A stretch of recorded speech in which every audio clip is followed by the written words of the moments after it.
Hare Krishna, your devotees, Dhanvat Pranam, Jai Shri Prabhupada. Okay. Thank you to all the devotees who led the chanting today. Ritesh Prabhu, Pawan Prabhu, Vishwanath Prabhu, Meenakshi Mohini. Okay. Om Ajnanatimirandasya Jnananjana Shalakaya Chakshurunmilitam Yena Tasmai Shri Guruve Namaha.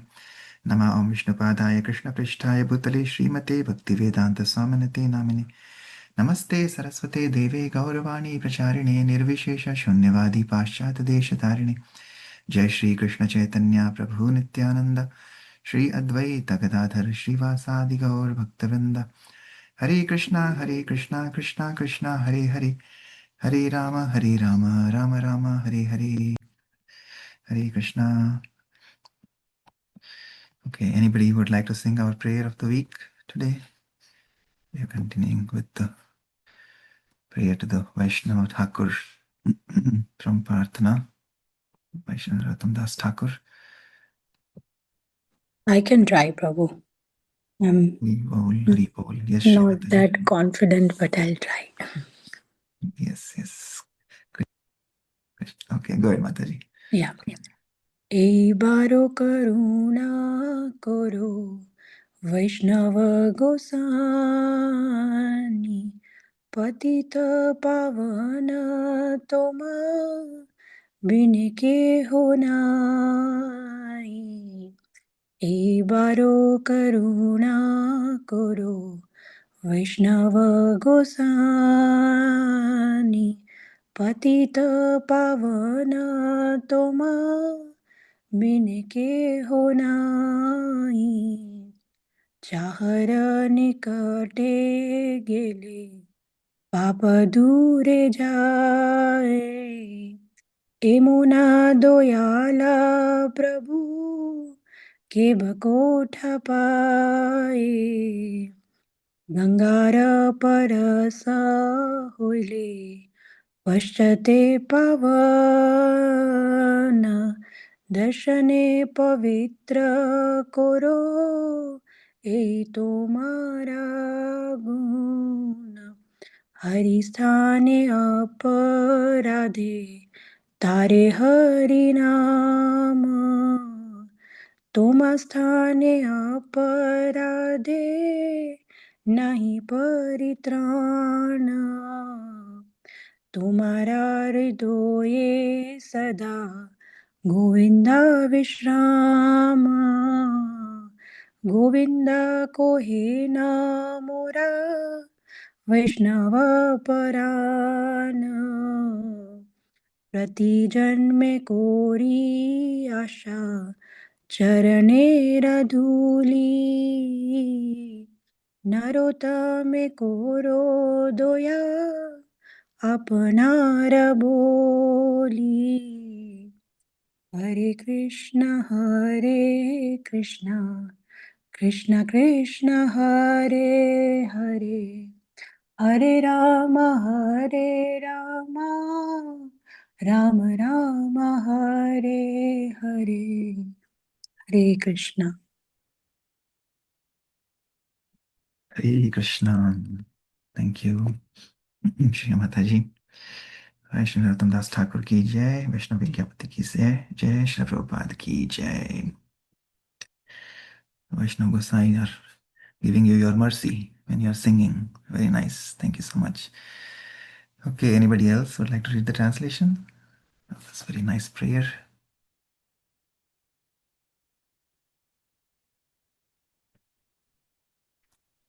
I can read. Oh, somebody is reading. Okay. No, it's okay, Mataji. Please No, go ahead. Aarti Mataji, I already sang. You can go ahead. Okay, Mataji. Hare Krishna. O Vaishnav Goswami, please be mercy to me now. Please be merciful to me now. There is no one except you who can purify the fallen souls.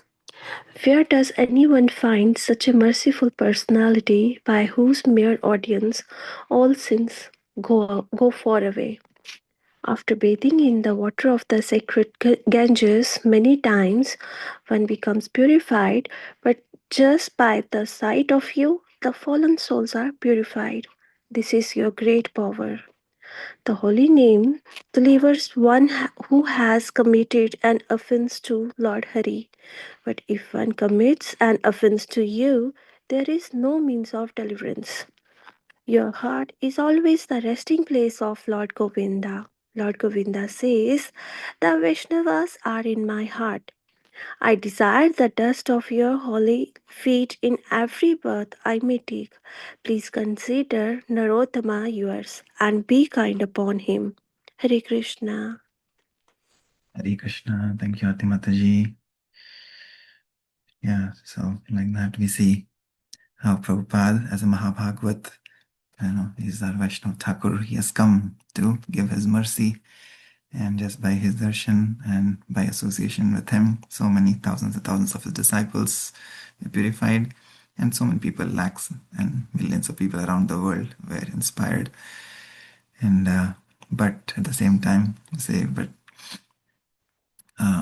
if one commits offense to you, then there is no means of deliverance, right? Just like the holy name delivers us, and if you have committed any offense to even the Lord forgives our offenses if you have committed any offense against the Lord. But if you commit any offense against a pure devotee of the Lord, then even the Lord does not spare us, right? So like that. So just like when Durvasa Muni committed the offense against Ambrish Maharaj, then the Sudarshan Chakra came behind him, and he went to everybody, to Brahma, to Shiva, to all the demigods, to Brahmanas.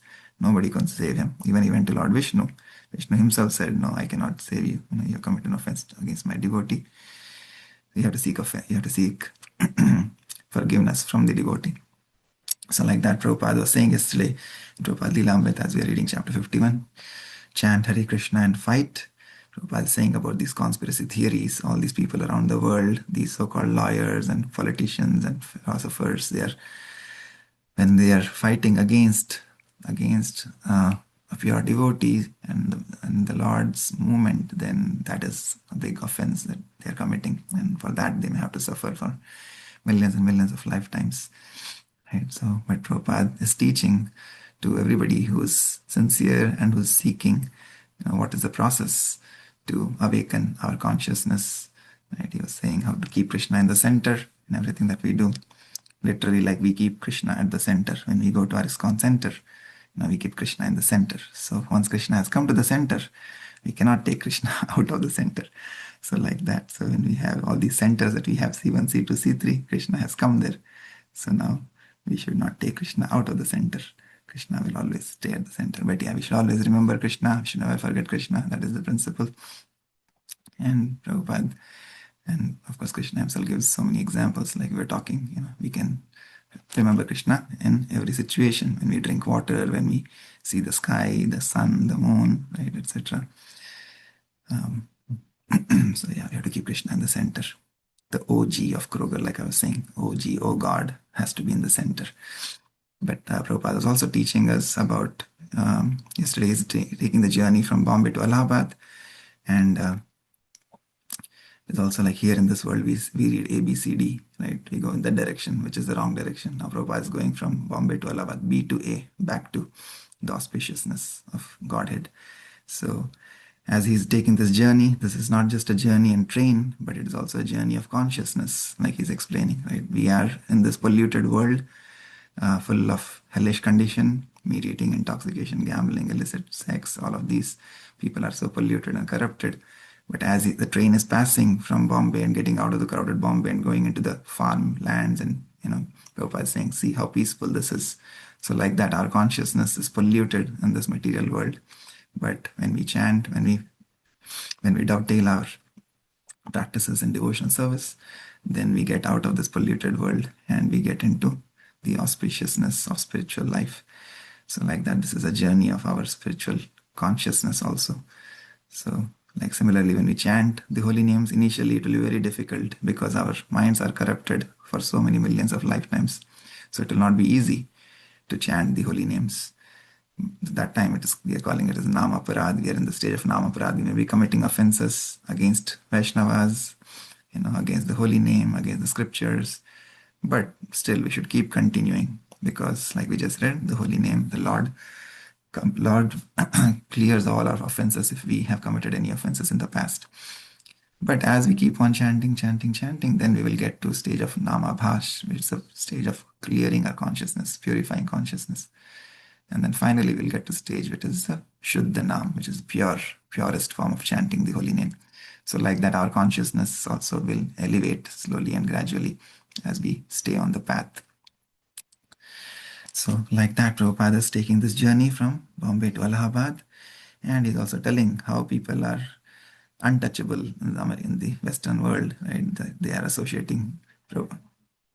They are saying, we associate, we are known by the company that we keep, and people here associate with dogs. They sleep with dog, eat with dog. Your best friend is dog. So what kind of people are they? Right? They are untouchables. But because they are complaining that we are doing brainwashing, Prabhupada is saying, yes, your minds are corrupted, full of filth, full of rubbish and garbage, rascal, dumb, right? So we are clearing your brains.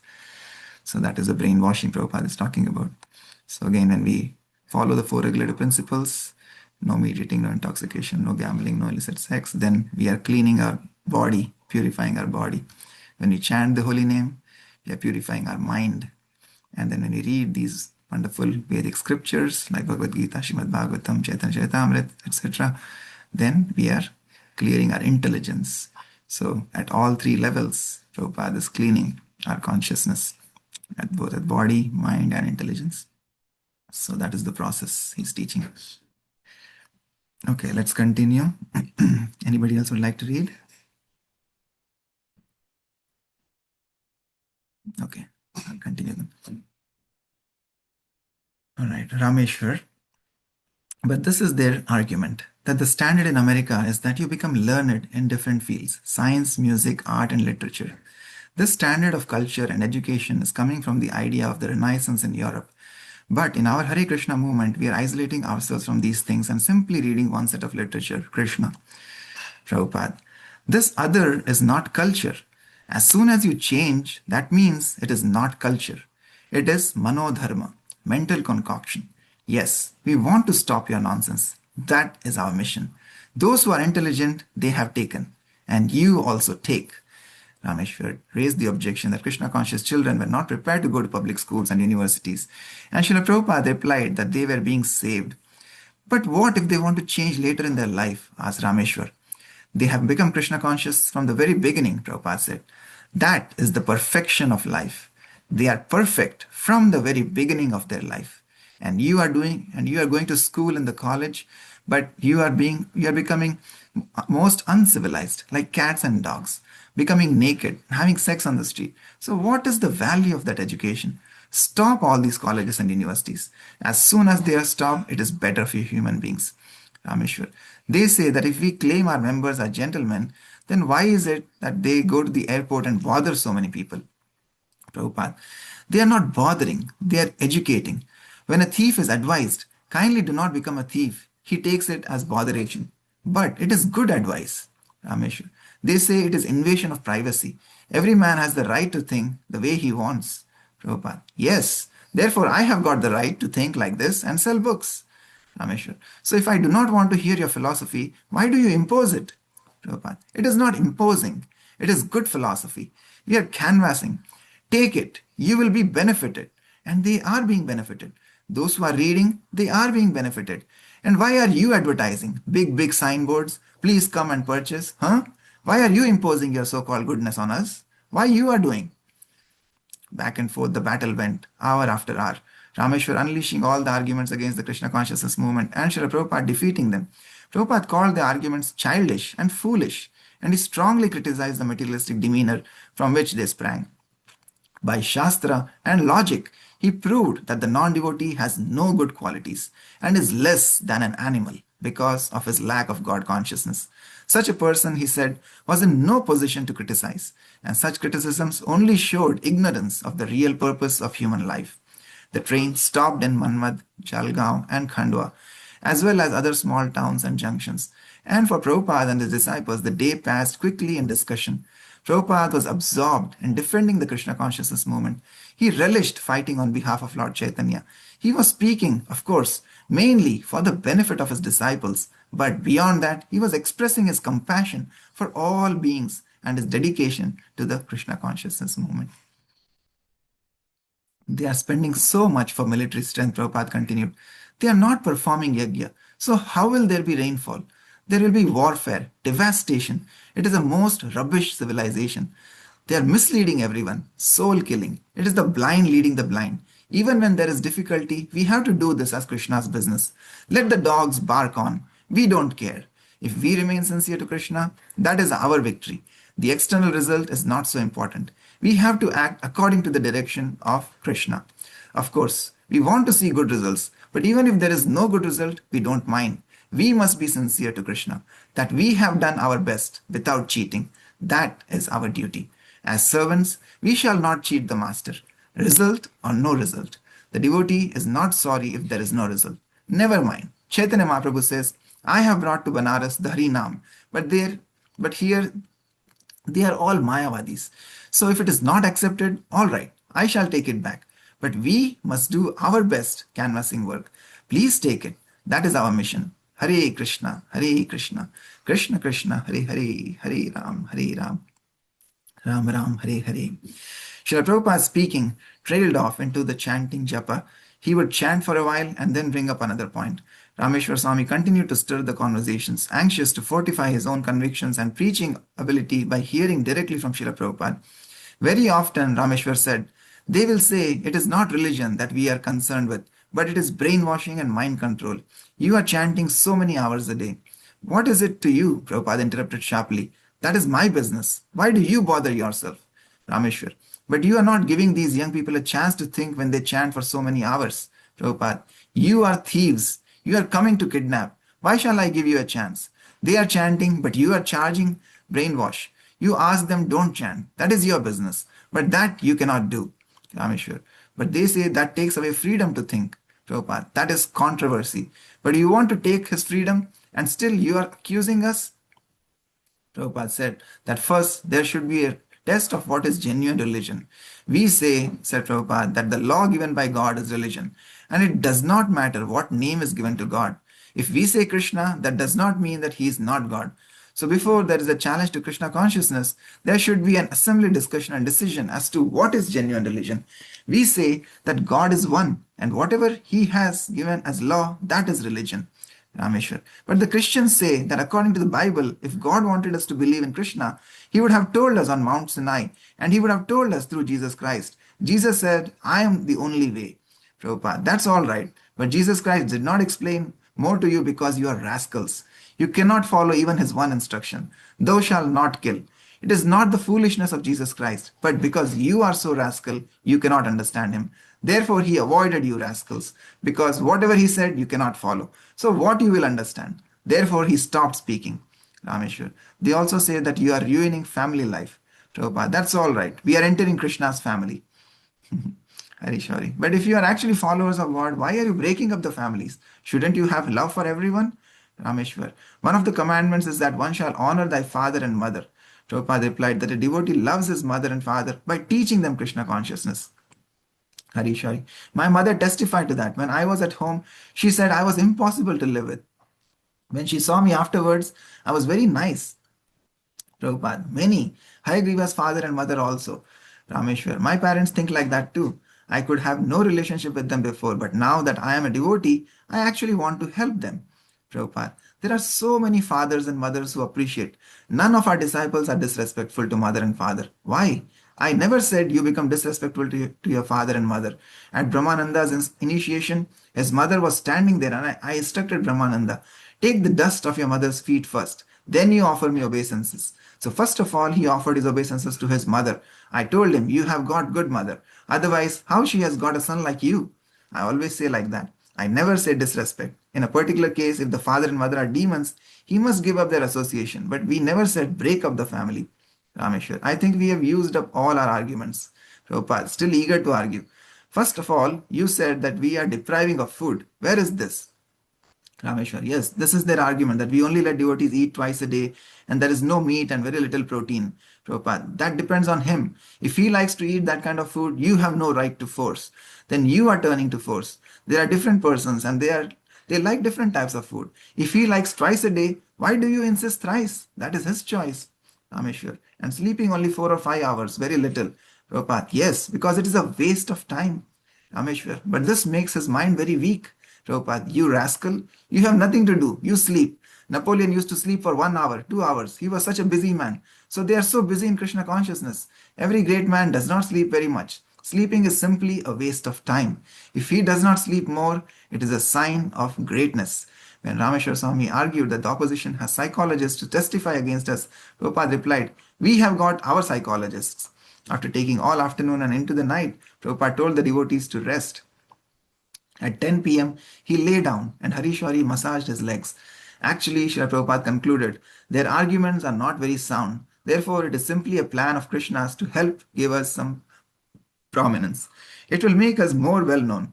Opposition, he said, was just an opportunity to preach. But to deal properly with the legal cases and other serious opposition, the devotees would have to know how to preach, and they would have to be spiritually strong. He was readying his men, speaking to them day and night on the 24-hour train ride to Allahabad. Allahabad, January 12. They arrived at 9 a.m. and half a dozen of Srila Prabhupada's sannyasi disciples, along with the Kirtana party of about 50 devotees, were there to greet him. They had brought Prabhupada's car down from Delhi and he rode the short distance from the station to the Mela side. Thousands of pilgrims on foot and in rickshaws crowded the streets, making Prabhupada's progress by car slow. Finally, the road ended, but the traffic continued onto the sandy flats surrounding the Triveni, confluence of the rivers Saraswati, Ganga, and Yamuna. Here, within a few days, a city of tents had sprung up. 2 million had camped already, with millions more arriving daily. Every spiritual group in India had its bamboo-fenced compound of tents. As the car inched along, Prabhupada smiled to see a group of his disciples strolling among the camps and performing Hari Nam Sankirtan. But not until he passed through the congested main area of camps to the far end of Triveni did he reach the ISKCON camp. The ISKCON tents, most of which had been erected about half an hour before Srila Prabhupada's arrival, were located near a railway bridge on an island called Ganga Deep, and the Triveni bathing area was a 20-minute walk away. The festival organizers had provided simple outdoor toilets, water taps, and a kitchen consisting of a cloth partition, a hole in the ground, and some bricks. It was, as Srila Prabhupada had expected, the usual Kumbh Mela austerity, but he was displeased with the camp's remote location, and when he heard that the electric lines did not reach their area, he became even more displeased. How could people come to the program in the evening if there are no lights? He called for Bhagwat and Gurudas, who were in charge of organizing the ISKCON camp. "Who got this land?" he yelled. "When I got here," said Bhagwat, "it was an empty field. They told me, we are putting you on this island. The governor is there, Kalapatri Maharaj is there, Maharishi Mahesh Yogi is there. I thought you were there with all the leading personalities." Srila Prabhupada laughed. "You are inexperienced, so they cheated you. All right, you did not know." But later, when he heard that Bhagwat and Gurudas had not obtained enough food for mass distribution, he became angry. Again, he called for Bhagwat. "Why is there no prasadam distribution tonight?" he demanded. "Well, Prabhupada," Bhagwat stuttered, "I don't know. They didn't buy any food." "Why have they not bought?" Prabhupada was angry. "What is the matter with you? You Americans are big spenders, simply wasting money. You have no stock of food? Why you did not stock rice, dal and wheat? Why you have no stock? What is the matter with you? You have no brain?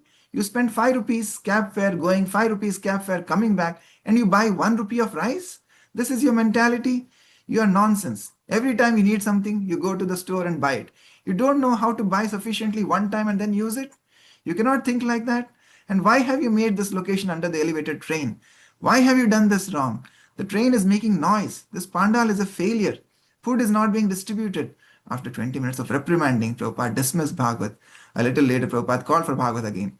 "Bhagwat Maharaj," he began, although Bhagwat was not a sannyasi, "if you can just get the lights on, then you will be doing good. Can you do that?" Bhagwat said he could, and by that night the ISKCON camp had lights, although, as at all the other camps, the power was frequently shut off. Only a few people visited the ISKCON Pandal the first night. The weather was cold, damp, and windy. Srila Prabhupada chose to sit up all night at his desk rather than lie in the cold bed. Wearing all his clothes, sweaters, a hooded coat, chadar, and gloves, he sat at his desk in the darkness. A kerosene heater did little to drive the chill from the tent. Rameshwar Swami sat up much of the night too, relighting the heater's pilot light, which blew out every few minutes as the wind swept through the tent. By morning, Srila Prabhupada had a bad cold with runny nose and eyes. He did not go to the river for bathing, but used the icy water from the pump next to his tent. His hands and feet were swollen, something that had happened to him before during illness. When the devotee suggested he not stay at the camp, Prabhupada insisted he wanted to preach. People were beginning to discover his location and come to see him, so he wanted to stay and preach. Kumbh Mela, he said, was an opportunity for the devotees to preach, not merely to bathe in the Ganga. The devotees crowded into Srila Prabhupada's tent for Guru Puja and Srimad Bhagavatam class. They had no garland for him, but he said nothing about it. By the time he had ended his short lecture, the sun had risen. He asked Harishari to put the cot outdoors, where he rested and later took massage in the sunshine. During his massage, Prabhupada looked over at the railroad bridge and said that he remembered this bridge from his former days in Allahabad. He said that his father had been cremated under the bridge on the same island of Gangadweep in 1930. That afternoon, a group of devotees arrived from Mayapur and some of them immediately complained to Prabhupada about how poorly managed the ISKCON Pandal seemed to be. Prabhupada asked them to try to salvage the program by distributing as many books as possible, so the devotees began distributing Hindi editions of Prabhupada's books.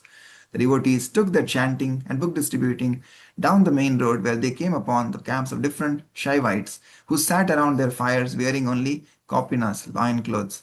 Many of them, their hair matted, their bodies covered with ashes, were puffing heavily on hashish in chillam pipes. Nearby, on the other side of the road, were the camps of Vaishnavas from the Ramanuja Sampradaya. Though they were also Tyagis, renunciates, and their appearance was similar to the Shaivites, they were more friendly. They were glad to see the devotees and shouted out, Hare Krishna, Hare Rama. The devotees were amazed by the piety of the millions of pilgrims. On seeing the Kirtan party approach, many people offered prostrated obeisances. Others rolled on the ground or picked up dust where the devotees had walked and put it into their mouths. And although many of the pilgrims were poor, they came forward and dropped at least a few paisa into the pot carried by one of the devotees. Anyone who gave a rupee would receive a book, and the devotees became so popular that people would come and ask for them by name. Some people threw money, and the sannyasis would catch it in their top cloths, which they would hold out like aprons. By the end of the day, the devotees had distributed about 7,000 pieces of literature. On the second night, Srila Prabhupada again sat up while Rameshwar Swami tried futilely to keep the heater going. Harishwari had placed Srila Prabhupada's dictating equipment on the desk, but Prabhupada did not touch it. January 14, Srila Prabhupada's third day in Allahabad was the first day of Kumbh Mela bathing and would be a special opportunity for book distribution. An ISKCON chanting party of over 50 men and several Indian Gurukula boys was very well received as they traveled throughout the Mela area. At 1:30 p.m., the time of auspicious bathing, the Kirtan party made its way to the Triveni. As they approached, the police cleared a path for them all the way to their water. By evening, they had distributed 8,000 books, and for the first time since they had arrived, Prabhupada expressed his pleasure at their success. He ordered some of the sannyasis to stay at the Mela until all the books were distributed. The next morning, despite ill health, Prabhupada took a walk surrounded by about 25 disciples. He walked slowly. Although he was a small figure surrounded by tall sannyasis, the Kumbh Mela pilgrims were able to easily recognize his preeminent position, and they would break through the ranks of devotees and offer dandavats before him. When Prabhupada saw people approaching, he would stop walking and let them touch his feet, despite the objections of his disciples. He was already sick, and he had explained in his books that a devotee can become ill if sinful people touch his feet. Still, he did not object. Srila Prabhupada was scheduled to stay at the Mela through January 21st, but his disciples pressed him to go to a place more suitable for his health. Rarely had any of them seen him so sick, and they worried. But my only ambition, said Prabhupada, is that so many people can become enlightened. Word was beginning to circulate that Srila Prabhupada, the guru of the Hare Krishna movement, was staying in a camp on Gangadweep, and more people were starting to come to see him. He said that the people coming to the Kumbh Mela were expecting all the holy men and spiritual teachers of India to be there, so he felt obligated to stay until the 21st. Rameshwar Swami tried to advise Prabhupada. Srila Prabhupada, he said, there is something much more important than your giving darshan to these people, and that is your writing of your books. Only a few thousand people are going to see you here. But if you go on writing, we will distribute your books by the millions. Then millions of people will have your darshan. There is no facility for writing here. The climate is too cold and your health is weak. Let's go on to Bhubaneswar, where it is warm and they have healthy water. Srila Prabhupada had previously mentioned Bhubaneswar because of the water of Bindu Sarovar, which was supposed to have special medicinal properties. And he liked the argument that his writing was more important than his remaining in Allahabad to benefit a few thousand pilgrims. For the devotees on his personal staff, his secretary, servant, and cook, to see Prabhupada going through such austerities while suffering ill health was very painful. Finally, Prabhupada agreed to go. He called in Gurudas and Bhagavat and gave them a final verbal chastising for the mismanaged Pandal. Then, on the afternoon of the 15th, he prepared to leave. Rameshwar Swami and Gurudas went to the train station to purchase tickets, but they found that no seats would be available for weeks. Seeking special consideration, they visited the local railway office, a lavishly appointed remodeled railway car. There they happened to meet their friend from Bombay, Mr. Gupta, and they told him of Prabhupada's illness and of his desire to leave at once for Calcutta. pause here. Okay, anybody else would like to share your thoughts, reflections on today's reading?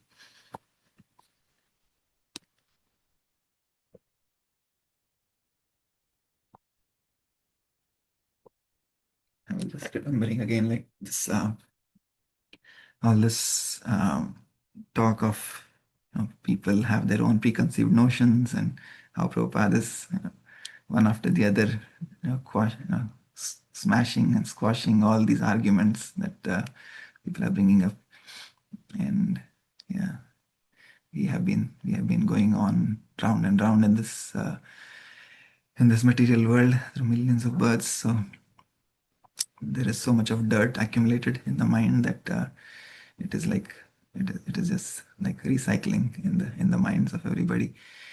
And many times people give these kind of arguments, and even while book distributing, I was remembering in one of the lectures, the Prabhupada was saying that when people come and say, "Oh, we are so busy, we don't have time," and then Prabhupada says, "Oh yes, these books are for people like you who are busy, who don't have time. This will help you get to the essence very quickly." So like that, people don't know what they don't know, and sometimes they just for the sake of putting arguments, they're putting arguments. But Prabhupada, again, with sound logic and based on Guru Sadhu Shastra, is completely destroying all the arguments, and he's giving this pure nectar unconditionally, because he's full of compassion, coming in the mood of Sri Chaitanya Mahaprabhu, that he wants to see all the people enlightened. So even though people are antagonistic, still he's saying, yeah, we should create an ideal society and let them come and take the benefit. And for those who don't come also, he's saying that's okay, whether they come or not, at least we should be perfect, right? He's saying we should do our part, we should do our duty. Whether the result comes or not, that we don't care. That is in the Lord's hands. But at least we should do our part by being sincere, and whatever abilities we have, whatever skills we have, whatever talents we have, we should try to, whatever energies we have, at least how much we can utilize, we should try to do our part. So, like that. Otherwise, we'll just be circling in this cycle of birth and death again and again. I'm also seeking all of your blessings and mercy today. I have a scan that I need to go through. It's like I was thinking of that. I have a scan that I need to do through like a PET scan for some swelling in my neck. So again, thinking of that, relating back to this reading, this like going into that machine is always scary for me. I've always had that claustrophobia kind of feeling. But when you go into that machine, it's like the name itself is PET. It also reminds me of Pet, right? Like Garbha. So as souls, we all have been going through millions and millions of lives by taking birth in the wombs of different mothers. And it is frightening, but we forget after we come out, right? Just by going into that small womb and suffering so many lives after lives after lives. And then we forget, right? And then I have an office event that I have to go to the Ramki recycling tour today. So like that, we have been recycling birth after birth, birth after birth, birth after birth into millions of species. So I was just thinking, that is our situation in this world. We are going into these garbha, into the pet, and then we are recycling after birth after birth. But when we take shelter of the holy name, we take shelter of Vaishnava Acharyas, then this darkness that we are surrounded by is removed, and we get into the light of knowledge. So that should be our prayer, and I seek all of your prayers. I don't know why I have to do this, but maybe this is my purification, that I have to go through this today. Hopefully, with all of your mercy and Guru Parampara's mercy, everything goes well. Okay, anything else anybody would like to share today? Prabhu, I will be, and all of us will be praying for you, and it will be done before you know it. Go with full vigor. You will be purifying the PET scan by your presence there. So anybody who comes after you will, I'm sure he will be just fine because you were there. So thank you for doing that. But you will be fine. We will be praying for you. Hare Krishna. Hare Krishna. Thank you, Mataji. That's all I need is all your prayers. Yes. You are so kind. Vaishnavas are so merciful. Hare Krishna. Okay, any other thoughts from today's reading? Prabhakar Prabhu, you want to share something? Or Sangeeta Mataji? I want to say one thing that the Krishna consciousness is helpful for the life that Prabhupada tried to convince that the people, and it's difficult to convince the people, but that according to Prabhupada, we should try our best to to show the path to the people that how that the Krishna consciousness is helpful for the life. It's not make that the distraction from your parents or anybody else, but it is helpful to try to close the relationship between the people. That's Hare Mm. Krishna. Hare Krishna. Yes, Mataji. Yeah, like Prabhupada is saying here, so many of his disciples' parents were there, and Prabhupada never said disrespect, right? He said, like the example that we saw today, he said to Brahmananda Maharaj that you go and first take blessings from your mother, right? She is exalted because she gave birth to you, right? So if these are pure Vaishnavas, then what is the level of their mothers, right? From whose womb they were born, right? That mother is blessed. That mother is even more, exalted because this Vaishnava appeared in her womb. So that has always been Prabhupada's thought, and yeah, he even I remember my Guru Maharaj and His Holiness Gopal Krishna Goswami Maharaj when he met Srila Prabhupada, and he was immediately inspired because he was seeking, he was looking, he was going to Gurudwaras, he was going to Indian temples at that time in Canada, and then when he came across Srila Prabhupada's disciples in Canada, and then he came to know that Prabhupada is coming. He came and he was staying in Canada in the temple, and his first service he did was cleaning Prabhupada's apartment.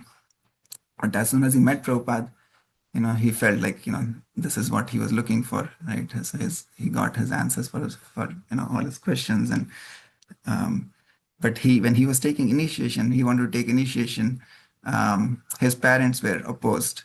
Like they said, no. But again, Prabhupada personally wrote to his parents, and he told them, about all the good qualities and everything. And still, I think his parents were not agreed. So then Prabhupada didn't force. He said, no, he wrote to his parents, and then he told Guru Maharaj also to wait. But then eventually when time came, then yes, and later after a few years, he got initiated. And of course, we see, how, so that was just one example. But yeah, so again, Prabhupada was never forcing, but he said, if the parents are demoniac, then of course, yeah, we give up. But again, we're not going against them, but yeah, we are just going to a higher principle of life. Ultimately, the idea should be that we are able to convince them, and with our purity, then the parents also are convinced. So like that, so many of Prabhupada's disciples were like that, and we see here, their parents came after many years, and Prabhupada's movie was created. We see again so many parents of Prabhupada's disciples. They also mention about the positivities, the qualities that their children acquired after becoming devotees, because they saw, like Prabhupada was saying yesterday, what are the people doing? All these children are becoming hippies. They are falling into bad habits of gambling, illicit sex, and prostitution, all of this. Is anybody able to take them out? No, right? But when they are becoming devotees, then all of these are automatically going away. So by material solutions, there has been no success, but by spiritual solution, everything has become pure. So yeah, so many real life case studies we see, and Prabhupada is really, even today, Amoghleela Prabhu, he shares how his parents and they come to see him, and they're so proud. Initially they were also very hesitant, but now they're so proud that he's serving the society. They are really like the spiritual doctors, serving and cleansing the societies.